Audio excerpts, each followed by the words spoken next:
అందరికీ నమస్కారం. ఈరోజు మీ అందరికీ నేను వినిపించబోయే కథ మార్గదర్శి. రచయిత గంటి భానుమతి గారు. ఇక కథలోకి వెళితే, తనెక్కడికి వెళ్తే అక్కడికే వస్తూ, తనెక్కడుంటే అక్కడే తచ్చాడుతూ వెనకే తిరుగుతున్న కూతురు ప్రత్యూషను ఆశ్చర్యంగా గమనిస్తూనే తన పని తను చేసుకుంటోంది సమీర. ఏమిటో అంతలా నా వెనకాలే కూడా తిరుగుతున్నావు, ఏదైనా చెప్పాలా, ఏదైనా కావాలా? ఇక ఉండబట్టలేక కూతుర్ని అడిగేసింది. అవునన్నట్లుగా తలూపింది. అవునమ్మా, నిన్ను అడగాల్సింది ఉంది, దానికి నీ సమాధానం కావాలి. నువ్వు ఖాళీగా కనపడితే చెప్పాలనుకుంటున్నాను, కానీ నువ్వేమో బిజీగా ఉన్నావు కదా, ఎలా? ఈ పీక్ టైంలో నాకు ఖాళీ ఎక్కడుంటుంది? ఏమాత్రం ఒక్క నిమిషం లేట్ అయినా ఆ తర్వాత అవన్నీ కూడా ఆలస్యమైపోతాయి. అందుకని నేను నీకు ఖాళీగా కనపడను. నువ్వు చెప్పాలనుకున్నది చెప్పదలుచుకుంటే చెప్పు, నా పని చేసుకుంటూనే వింటాను. కొబ్బరి ముక్కలు మిక్సీలో వేసి బర్రుమంటూ తిప్పింది సమీర. అలా కాదమ్మా, నువ్వు అటూ ఇటూ తిరుగుతుంటే నాకు చెప్పడానికి అస్సలు ఇంట్రెస్ట్ రాదు. నువ్వు కూర్చుంటే నేను చెప్తా అంటూ మిక్సీని ఆపి తల్లి 2 భుజాల మీద 2 చేతులు వేసి అక్కడే ఉన్న స్టూలు మీద కూర్చోబెట్టింది ప్రత్యూష. తనకన్నా పొడుగ్గా కత్తిరించిన జుట్టుతో బొమ్మలా ఉన్న కూతుర్ని చూసి చిరునవ్వు నవ్వుతూ వంటగట్టుకి వీపు నానించింది. చెప్పేదేదో తొందరగా చెప్తే నా పని నేను చేసుకుంటాను. నాకు కాలేజీ టైం కూడా అవుతోంది. ఒక్క క్షణం తల్లి మొహంలోకి నిశ్శబ్దంగా చూసింది. మనకి చుట్టాలెవరైనా ఉన్నారా? సూటిగా అడిగింది. ఇది అడగడానికా ఇంత బిల్డప్ ఇచ్చావు? ఈ ప్రశ్న నేను కూర్చుంటేనే అడగక్కర్లేదు, నేను పని చేస్తుంటే కూడా అడగచ్చు. నా టైం వేస్ట్ చేశావు అంటూ లేచింది సమీర. లేవకు, నా అడగడం ఇంకా పూర్తి కాలేదు. ముందిది చెప్పు, మనకి చుట్టాలు ఉన్నారా లేరా? ఉంటే మన ఇంటికి ఎవరూ రారేం? మనం కూడా ఎవరిళ్ళకి ఎందుకు వెళ్ళాం? మా ఫ్రెండ్స్ అంతా సమ్మర్లో దసరాల్లో వచ్చే సెలవులకి పెళ్ళిళ్ళకి ఫంక్షన్లకి వెళ్తుంటారు. నేనెప్పుడూ ఎవరింటికి వెళ్ళలేదు. ఈసారి మనం ఎవరింటికైనా వెళ్దాం, సరేనా? సరే అను అని మూతిని సున్నాలా చుట్టి గారాలు పోయింది ప్రత్యూష. సమాధానం చెప్పకుండా సమీర లేచింది. లేచావా? సరేలే, కానీ నాకు జవాబు కావాలమ్మా. సమీర ఆగి కూతురి కళ్ళల్లోకి దీక్షగా చూసింది. చేపపిల్లలా మిలమలా మెరుస్తున్న ఆ సన్నటి కళ్ళల్లో ఎన్నో ప్రశ్నలు, వదలడానికి సిద్ధంగా ఉన్న బాణాల్లాంటి ప్రశ్నలు. ఇప్పుడు ఆమె ఓ చెట్టులా ఉంది, ఓ సందేహాల చెట్టు. ఆకుల్లాంటి ప్రశ్నలు. ఓ ఆకు కోస్తే మరో ఆకు, మరోటి కోస్తే ఇంకో 4 ఆకులు చిగురిస్తూనే ఉంటాయి. ఒక్కొక్కసారి ఒక్కొక్క జవాబు కొన్ని వందల ప్రశ్నలకి చిగుళ్ళు వేయవచ్చు. ఈ క్షణాన ప్రత్యూషకి జవాబు కావాలి, తను జవాబు ఇవ్వాలి. అయితే అది జవాబు అవుతుందా? ఆత్మకథ అవుతుందా? ఏం చెప్పాలి, ఎలా చెప్పాలి? చెప్తే అర్థం చేసుకుంటుందా? అసలు ఎక్కడి నుంచి మొదలుపెట్టి ఎక్కడ ఆపాలి? ఎలా ముగింపు ఎలా చేయాలి? ప్రస్తుత పరిస్థితిని 2 నిమిషాల్లో సరిచేయాలి. నేను మీ నాన్న ప్రేమించుకున్నాం. 2 వైపుల పెద్దవాళ్ళకి ఇష్టం లేదు.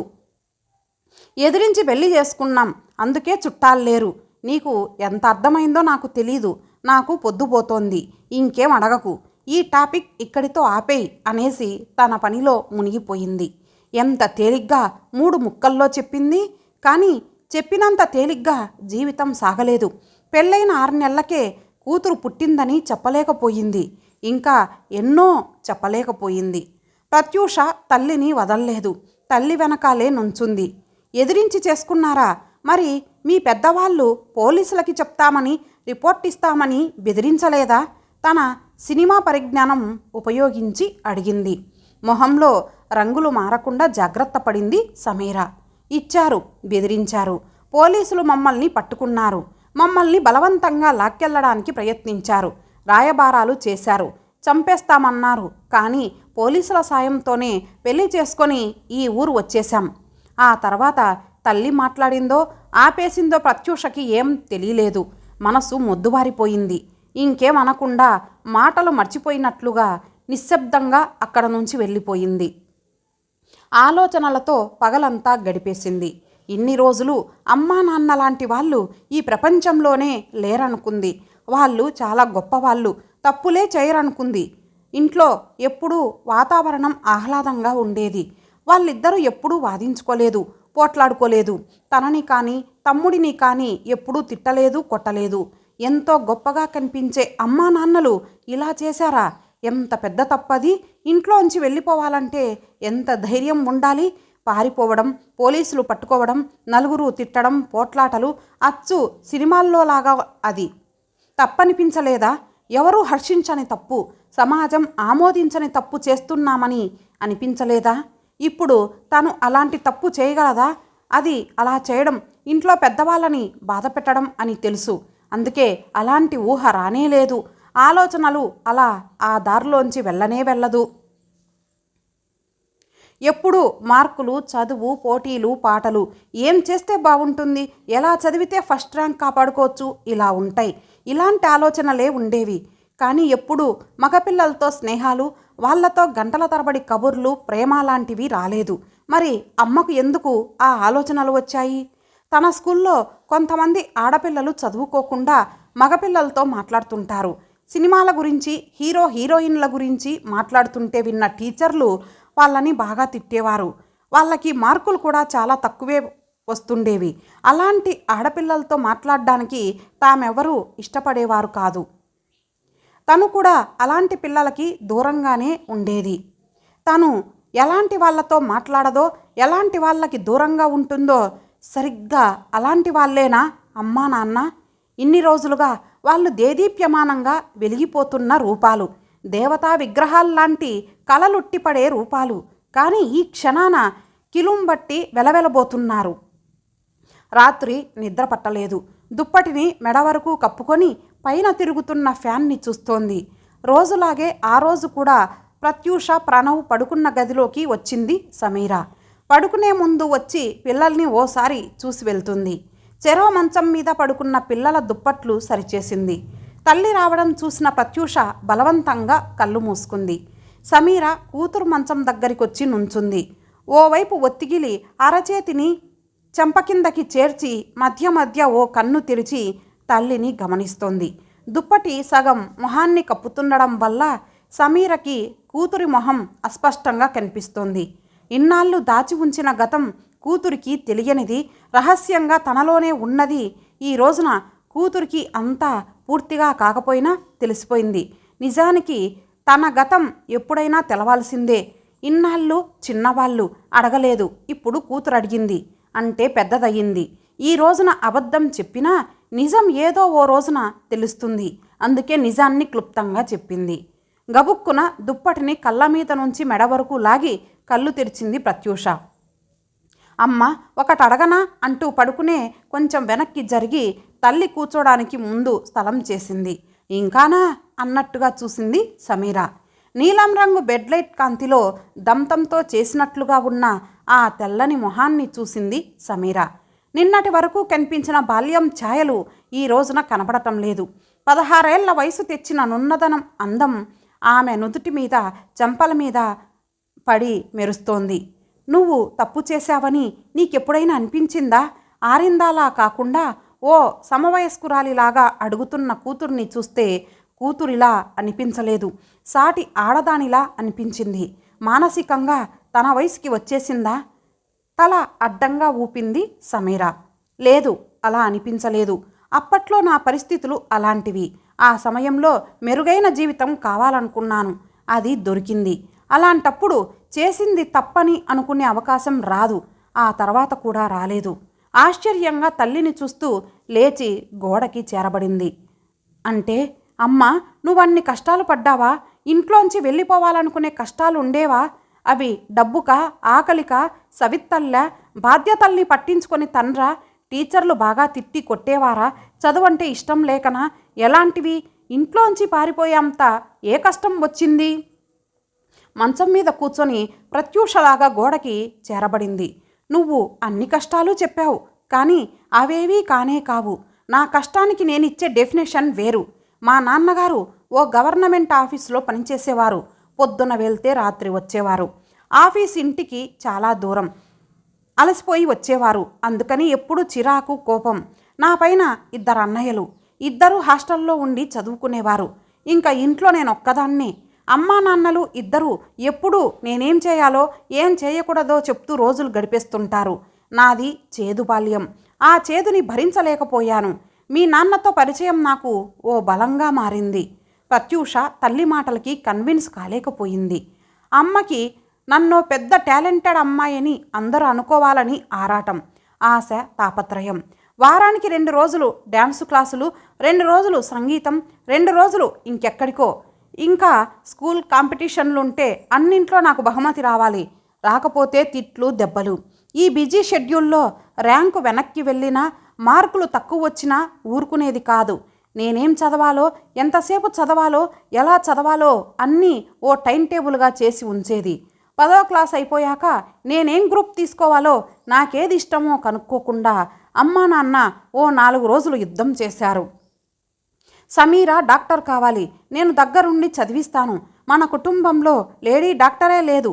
సమీర మొదటి లేడీ డాక్టర్ అవ్వాలి. ఏం మాట్లాడుతున్నావు? సమీర ఎంత నాజూకు పిల్లో తెలిసి మెడిసిన్ చదవమంటావా? ఎంత కష్టపడాలో తెలుసా? 6 ఏళ్ళు చదవాలి. ఆ తర్వాత హౌస్ సర్జెన్సీ. ఆ తర్వాత ఓ 2 ఏళ్ళు పల్లెటూరులో తప్పనిసరిగా పనిచేయాలి. ఆ తర్వాత 3 ఏళ్ళు పీజీ. మెడిసిన్ పేరు చెప్పి దాన్ని ఉతికేసి పిండేస్తావా? నేను ఒప్పుకోను. అది ఎంపీసీ తీసుకొని ఇంజనీర్ అవ్వాలి. ఆ 2 నేను తీసుకోను, ఆర్ట్స్ తీసుకుంటాను అని నేనంటే ఏదో జరగరానిది జరిగినట్లు చూసి ఇద్దరూ నన్ను బాగా తిట్టారు. బలవంతంగా ఓ రెసిడెన్షియల్ జూనియర్ కాలేజీలో ఇంటర్లో చేర్పించారు. అక్కడ ఎప్పుడు చదువు. వారం వారం నా రిపోర్ట్ ఇంటికి వెళ్ళిపోయేది. మార్కులు చూసి అమ్మా నాన్న ఇద్దరూ వచ్చి తిట్టి వెళ్ళిపోయేవారు. ఒక్కోసారి పిల్లల ముందే తిట్టేసేవారు. అది భరించలేక ఫ్యాన్కి చున్నీ కట్టి ఆత్మహత్య చేసుకోవడానికి ప్రయత్నించాను. సరిగ్గా అదే సమయంలో రూమ్లోకి ఏదో పని ఉండి వచ్చిన వాళ్ళు లోపల గడియ ఉండడంతో ఏదో అనర్థం జరుగుతోందని గ్రహించారు. గబగబా తలుపులు బలవంతంగా తీసి నన్ను క్రిందకు లాగి డాక్టర్కు కబురు చేశారు. అమ్మా నాన్న వచ్చారు. అందరూ వాళ్ళిద్దరినీ తిట్టారు. నన్ను ఇంటికి తీసుకొచ్చారు. అక్కడ కాలేజీ మానేశాను. కామర్స్తో మరో కాలేజీలో ఇంటికి దగ్గరలోనే చేరాను. అమ్మా నాన్న నాతో మాట్లాడడం మానేశారు. ఒంటరిదాన్ని అయిపోయాను. కొంచెం చదువు మీద శ్రద్ధ చూపిస్తున్నాను. సరిగ్గా ఆ సమయంలోనే మీ నాన్నతో పరిచయం. మీ నాన్న చాలా బీదవాడు. నా చేతిలో డబ్బుండేది. అది తనకిచ్చి సాయపడేదాన్ని. ఆ విధంగా ఇంటర్ 2 సంవత్సరాలు అయిపోయాయి. బీకాం కూడా ఇద్దరం ఒకే కాలేజీలో చేరాం. మా ఇద్దరి సంగతి అమ్మా నాన్నకి తెలిసింది. నన్ను కొట్టి తిట్టి కాలేజీ మాన్పించేశారు. ఏం చేయాలో తెలియని స్థితి. నాకు మీ నాన్న ఒక్కడే ఆప్తుడుగా కనిపించాడు. రోజు మా ఇంటి కాంపౌండ్ దగ్గరికొచ్చి ఓ చీటీ విసిరేసేవాడు. నేను అలాగే చేశాను. అలా చాలా రోజులు గడిచాయి. ఈ జైలు జీవితం కన్నా మీ నాన్నతో వెళ్ళిపోవడం మేలనుకున్నాను. అది ప్రేమ అని అనుకోలేదు. అది దేనికి దారి తీస్తుందో, పర్యవసానం ఎలా ఉంటుందో నాకు అక్కర్లేదు. ఆ ఇంట్లోంచి వెళ్ళిపోవాలి. దానికి మీ నాన్న సాయం తీసుకున్నాను. అంతే. ఓ రోజున వెళ్ళిపోయాను. తర్వాత పోలీస్ రిపోర్టు. మమ్మల్ని ఓ వారం రోజుల తర్వాత పట్టుకున్నారు. మేము మా ఇళ్ళకి వెళ్ళలేదు. ఓ స్నేహితుడింట్లో ఉన్నాం. కులాలు వేరు, ఆర్థిక స్థితులు వేరు. ఆ తర్వాత పోలీసుల సాయంతో మేము పెళ్లి చేసుకున్నాం. ఈ ఊరు వచ్చేసాం. మొదట్లో చదువుకోలేదన్న బాధ ఉండేది. అందుకని మేమిద్దరం పగలు చిన్న ఉద్యోగం చేస్తూనే రాత్రిళ్ళు చదువుకున్నాం. నువ్వు, తమ్ముడు ప్రణవ్ మీ ఇద్దరినీ నాతో తీసుకెళ్లేదాన్ని. ఆ రోజుల్లో చాలా కష్టపడ్డాం. డబ్బుకి ఇబ్బంది పడ్డాం. అయినా నాకు ఏ రోజునా కూడా ఇంట్లోంచి వచ్చేశానన్న బాధ కలగలేదు. తప్పు చేశాననిపించలేదు. అలాగే చదువులు కొనసాగించాం. ఉద్యోగాల్లో మెట్లు ఎక్కాం. పీజీ, పీహెచ్డీ చేశాం. నేను కాలేజీ లైన్కి మారాను. మీ నాన్న మాత్రం అదే ఆఫీస్లో ఉన్నారు. ఇది విషయం. ఇంక పనుకో అంటూ మంచం దిగబోయింది. ఒక్క మాట చెప్పమ్మా. సమీర ఏం మాట్లాడలేదు. నేను ఎవరితోనైనా వెళ్ళిపోతే నీకేమనిపిస్తుంది? కూతురు మొహంలోకి ఆశ్చర్యంగా చూసింది. ఏమనుకుంటాను? నాదే తప్పనుకుంటాను. నా పెంపకంలోనే లోపం ఉందనుకుంటాను. ఓ 17 ఏళ్ల పిల్ల ఇల్లు వదిలి వెళ్ళిపోయే పరిస్థితి కల్పించానని అనుకుంటాను. నా తప్పు నువ్వు చూడవా? ఆశ్చర్యంగా అడిగింది ప్రత్యూష. ఊహు, నీ తప్పు నేను చూడను. తెలిసి తెలియని వయసు. జీవితం అంటే ఏమిటో తెలియని వయసు. నిన్ను సరిగ్గా సరైన మార్గంలో నడిపించలేకపోయానని తప్పుని నా మీద వేసుకుంటాను. ఇంట్లో చిన్నవాళ్ళకి పెద్దవాళ్ళకి మధ్య బంధం పువ్వు తావిలా ఉండాలి. ఆ పరిమళం ఆ పువ్వు చుట్టూ ఉండాలి. అంతేగాని పువ్వు ముల్లులా ఉండకూడదు. ముళ్ళు గుచ్చుకుంటోందని దూరం జరిగిపోయేలా ఉండకూడదు. ఇంట్లో ఉన్న పెద్దవాళ్ళ నుంచి దూరంగా వెళ్ళిపోవాలనుకుంటే అది పెద్దవాళ్ళ తప్పే అవుతుంది. అంటే నీ విషయంలో నీకు అలాగే అనిపించిందా? ఇంతకు ముందే చెప్పాను. ఇల్లు వదిలి బయటకెలా వచ్చానో ఇంకేం చెప్పడానికి వీలు లేదు. దీన్ని ఇక్కడితో ఆపేస్తే మంచిది. పడుకో. గబగబా గదిలోంచి బయటకొచ్చేసింది సమీర. ప్రత్యూష మంచం దిగి తల్లి వెనకాలే వచ్చింది. అంటే నువ్వు అలా వెళ్ళిపోవడానికి కారణం మీ పెద్దవాళ్ళ? సమీర కూతురు మాటలకి సమాధానం ఇవ్వడం కోసం అక్కడ డైనింగ్ టేబుల్ దగ్గర ఓ కుర్చీలో కూర్చుంది. టైం చూసింది. గోడ గడియారం 10:30 చూపిస్తోంది. రోజు ఈ సమయానికి రేడియోలో వివిధ భారతి వింటూ పడుకోవటానికి ప్రయత్నిస్తూ ఉంటుంది. ఏమో ఆ సమయాన అలా అనిపించింది. సమయం గడుస్తున్న కొద్దీ అభిప్రాయాల్లో ఆలోచనల్లో మార్పులొచ్చి డైల్యూట్ అయిపోయాయి. అందుకని అయిపోయిన దాని గురించి మనం మాట్లాడుకోకపోవడం మంచిది. లేదమ్మా ఆపకు. కారణం పెద్దవాళ్ళంటావా? చెప్పలేను. కానీ ఒక్కటి మాత్రం నిజం. బాల్యం దాటి కౌమార దశలోకి వస్తున్నప్పుడు ఇంట్లో వాతావరణం బాగుండాలి. ఎందుకంటే అదే సరైన సమయం పిల్లల్లో మానసిక మార్పులు జరగడానికి, అభిప్రాయాలు ఏర్పడడానికి. అందుకని ఆ సమయంలో తల్లి పాత్ర ఎంతో ఉంటుంది. ఇలాంటి వాటిని అధిగమించడానికి, అయోమయ స్థితి నుంచి కాపాడగలిగేది ఇంటి వాతావరణమే. దానికి తల్లిదే బాధ్యత. పిల్లల వ్యక్తిత్వ నిర్మాణంలో, వ్యక్తిత్వ వికాసంలో, జీవన గమనంలో ఆత్మవిశ్వాసం, ఆత్మగౌరవం లాంటి వాటిని పెంచుకోవడం కోసం తల్లి ఎప్పుడూ ఓ ఉదాహరణలాగా ఉండాలి. అప్పుడే పిల్లలకి చెప్పగలిగే అధికారం ఉంటుంది. ఇది ఒకవైపునే ఉందంటే తల్లి పిల్లల బంధం యజమాని సేవకులు లాగా ఉంటుంది. ఎదుగుతున్న పిల్లల్లో శారీరక మానసిక మార్పులు జరుగుతున్న సమయంలో తల్లి ఓ స్నేహితురాలిగా వెన్నంటే ఉండాలి. తల్లి నుంచి ప్రేరణ కలగాలి, స్ఫూర్తి రావాలి. ఎలాంటి పరిస్థితినైనా ఎలా ఎదుర్కోవాలో ఉదాహరణలుగా చిన్న చిన్న కథలు చెప్తూ నైతిక విలువలు, బాధ్యతలు పెంచుతూ గుర్తు చేస్తూ ఉండాలి. అన్నింటికన్నా తల్లిదండ్రులు పిల్లలకి అన్ని విషయాల్లో తోడుగా అండగా ఉన్నారన్న భావం పిల్లల్లో కలగజేయడం ముఖ్యం. శత్రువుల మధ్య ఉండేలాంటి వాతావరణం ఉండకుండా చూసుకోవాలి. ఇంట్లో వాతావరణం హాయిగా ఉంటే పిల్లలు తప్పటడుగులు ఎందుకేస్తారు? ఆత్మహత్యలు చేసుకోవాలన్న ఆలోచనలు ఎందుకు వస్తాయి? సామాజిక విలువలు, కుటుంబం, బ్రతుకులు, వాటి ప్రామాణికం నేర్పించాల్సిన బాధ్యత ఇంట్లో పెద్దవాళ్ళదే. అందుకే నేను మా అమ్మ నుంచి ఏం కోరుకున్నానో, అసలు అమ్మ అంటే ఎలా ఉండాలో అలాగే ఉండడానికి ప్రయత్నించాను. మీరిద్దరూ మరో సమీర, మరో నాన్నలాగా అవ్వకూడదని రోల్ మోడల్స్గా ఉండేలాగా ప్రవర్తించాము. బాల్యం ఎప్పుడూ హాయిగా, నిర్మలంగా, నిష్కల్మషంగా గడపాలి. ఎందుకంటే బాల్యం జీవితానికి పునాది. అది పటిష్టంగా ఉంటే చెడు ఆలోచనలు, వంకర బుద్ధులు రావు. నీకు ముందే చెప్పాను, నాది చేదు బాల్యం అని. ఆ ఇంటి వాతావరణంలోంచి ఎలా బయటపడాలి అన్న ఆలోచన ఒక్కటే ఉండేది. అంతేకాని చేస్తున్నది తప్పు అని ఆ సమయాన నాకు అనిపించలేదు. ఇక పడుకో. ఇప్పటికే చాలా పొద్దుపోయింది. నేను పొద్దున్నే లేవాలి. మర్నాడు పొద్దున వంటింట్లో ఉన్న తల్లి దగ్గరికి వచ్చి సమీర బొగ్గ మీద ముద్దు పెట్టింది ప్రత్యూష. థ్యాంక్ యూ అమ్మా. రాత్రంతా ఆలోచించాను. చిన్నప్పటివి ఎన్నో గుర్తు తెచ్చుకున్నాను. ప్రతి జ్ఞాపకం నా పెదవుల మీద చిరునవ్వునే ఇచ్చింది. నాకు అపురూపమైన అందమైన బాల్యాన్ని ఇచ్చావు. కాదమ్మా, నా బాల్యాన్ని కాపాడావు. సమీర తేలికైన మనసుతో కూతురు నుదుట చిన్న ముద్దు పెట్టింది. ఇంతటితో ఈ కథ సమాప్తం. మరలా మరొక మంచి కథతో కలుద్దాం. అంతవరకు సెలవు. నమస్తే.